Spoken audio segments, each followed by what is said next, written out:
Friends అందరికీ నమస్కారం.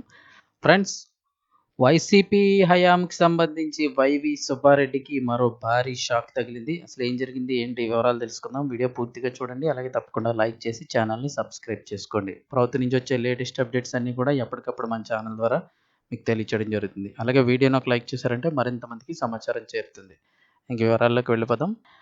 ఏపీలో ప్రముఖ దేవాలయమైనటువంటి తిరుమల తిరుపతి దేవస్థానం పరకామణిలో 2 ఏళ్ల క్రితం జరిగిన చోరీ వ్యవహారం ఇప్పుడు మరోసారి వార్తల్లోకి వచ్చింది. గత వైసీపీ హయాంలో అక్కడ జరిగిన చోరీ ఘటనపై అప్పట్లో టీటీడీతో ఈ కేసు నిందితుడు రవికుమార్ రాజీ చేసుకున్నారు. లోక్ అదాలత్లో టీటీడీకి తన ఆస్తులు రాసిచ్చి రవికుమార్ రాజీ చేసుకున్న తర్వాత ఈ వ్యవహారం సమసిపోయిందని అంతా భావించారు. కానీ ఇప్పుడు కూటమి సర్కార్ మళ్లీ దీనిపై కేసు నమోదు చేసి దర్యాప్తు చేస్తుంది. ఈ నేపథ్యంలోనే పరకామణిలో చోరీ జరిగిన సమయంలో టీటీడీలో ఉన్న అధికారులు, చైర్మన్గా ఉన్నటువంటి బోమన కరుణాకర్ రెడ్డిని విచారిస్తోంది.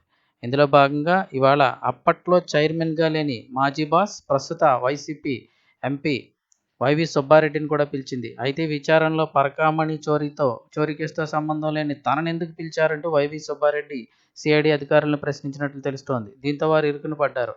అయితే తాను దిగిపోయాకే చోరీ బయటపడిందన్నారు.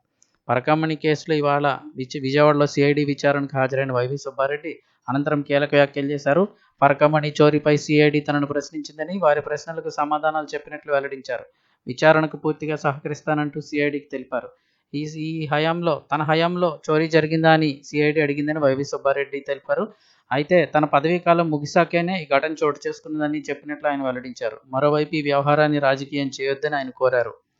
ఇక వాస్తవానికి వైవి సుబ్బారెడ్డి చైర్మన్గా ఉండగానే టీటీడీ బోర్డు పరకామణి చోరీ కేసులో నిందితుడు రవికుమార్ నుంచి ఆస్తులకు రాజీ కోసం తీసుకుందని సిఐడి ఆరోపిస్తోంది. ఇలా రవికుమార్ ఆస్తులు తీసుకొని టీటీడీ లోక్ అదాలత్లో రాజీ చేసుకోవడం వెనుక జరిగిన లావాదేవీలను గుర్తించే పనిలో సిఐడి ఉంది. ఇందుకోసం అప్పట్లో టీటీడీలో పనిచేసిన వారితో ప్రశ్నించడంతో పాటు వారి బ్యాంకు ఖాతాలను కూడా పరిశీలిస్తున్నట్లయితే తెలుస్తోంది.